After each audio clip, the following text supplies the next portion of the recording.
Bonjour.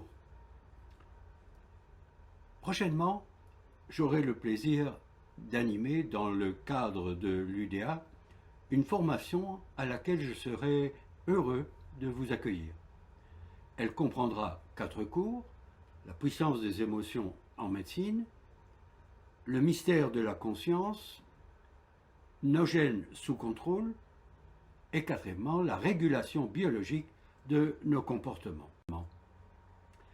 Avant de vous résumer les contenus, permettez-moi de me présenter. Diplômé médecin en 1962, j'ai passé ma carrière à la direction du laboratoire de médecine expérimentale à l'UC Louvain. En 1975, mon équipe a intégré l'institut fondé par le professeur Christian Deduve. J'ai enseigné l'immunologie jusqu'à mon éméritat en 2002, après avoir exercé la fonction de doyen de la faculté de médecine entre 1984 et 1989.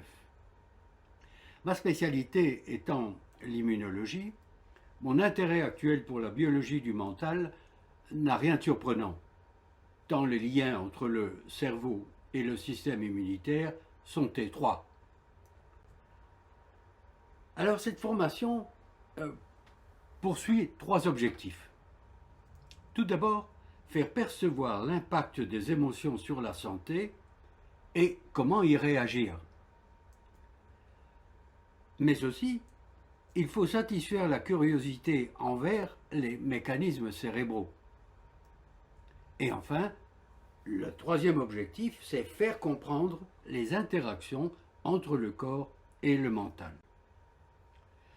Les neurosciences utilisent une terminologie spécifique, comme toutes les sciences.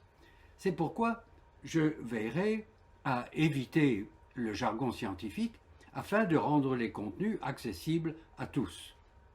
De nombreuses illustrations accompagneront les exposés et chaque affirmation s'appuiera sur des preuves expérimentales.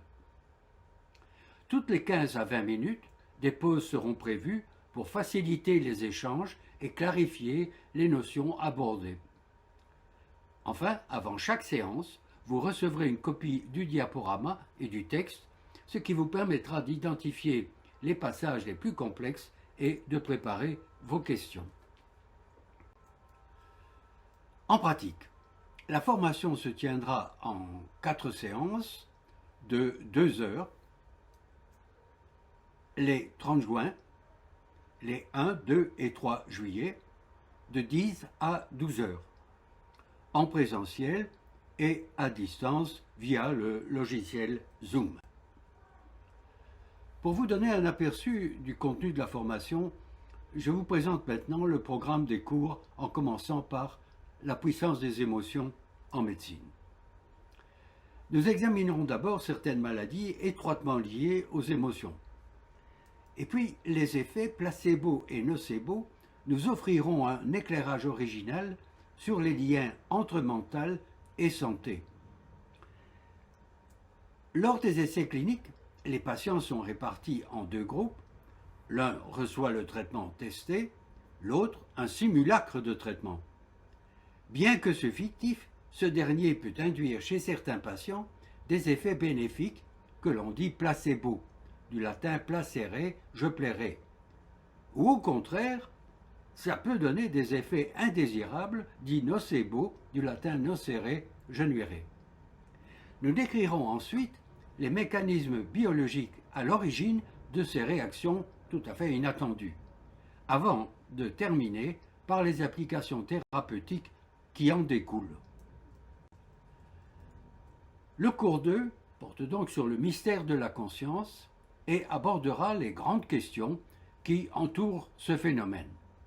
Plutôt que d'examiner une à une les nombreuses hypothèses proposées, je vous inviterai à explorer une galerie de faits biologiques fascinants qui nous rapprochent pas à pas de la clé du mystère. Alors, le programme s'articule en 5 volets. Quelques notions d'anatomie fonctionnelle sont indispensables, vous le comprendrez, à la compréhension du rôle central du cerveau. Nous verrons ensuite que les capacités créatrices du cerveau sont étonnantes, mais il faut savoir que le reste de l'organisme est aussi impliqué et nécessaire à la prise de conscience. L'étude de la reconnaissance faciale est particulièrement instructive et pourrait offrir des informations précieuses, comme vous verrez, pour résoudre l'énigme. Enfin, l'émergence de la conscience au cours de l'évolution est considérée par certains chercheurs comme une source d'informations précieuses. Le cours 3, intitulé Nos gènes sous contrôle, portera sur l'épigénétique, qui est l'étude des mécanismes régulateurs de l'expression des gènes, c'est-à-dire leur transcription en ARN messager suivie de leur traduction en protéines. L'expression des gènes dépend elle-même de l'environnement, symbolisé par ce soleil, et du mode de vie, représenté par cette cycliste. Et nous verrons d'abord le rôle essentiel de l'épigénétique dans la différenciation cellulaire, puis les principaux mécanismes de régulation qui agissent notamment au niveau de la transcription de l'ADN, mais aussi de la traduction des ARN messagers. Troisièmement, nous analyserons ensuite l'impact des facteurs environnementaux et du mode de vie. Et 4, nous verrons que ces caractères épigénétiques, ces effets épigénétiques peuvent être transmis d'une génération à l'autre. Et enfin, je conclurai par les perspectives thérapeutiques prometteuses qu'offre cette épigénétique. Le cours 4 est intitulé « La régulation biologique de nos comportements ». Alors, certains de ceux-ci sont clairement favorisés par des facteurs génétiques. Aussi, après une introduction aux principes de base, nous aborderons 2 exemples concrets, l'agressivité et l'empathie, dont nous chercherons à en comprendre les fondements biologiques.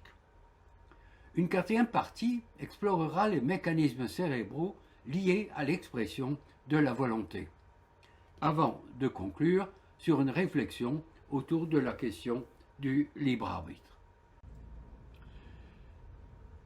J'espère que ce programme éveillera votre intérêt et que vous serez nombreux à participer à cette formation que j'ai conçue avec plaisir, mais aussi avec passion.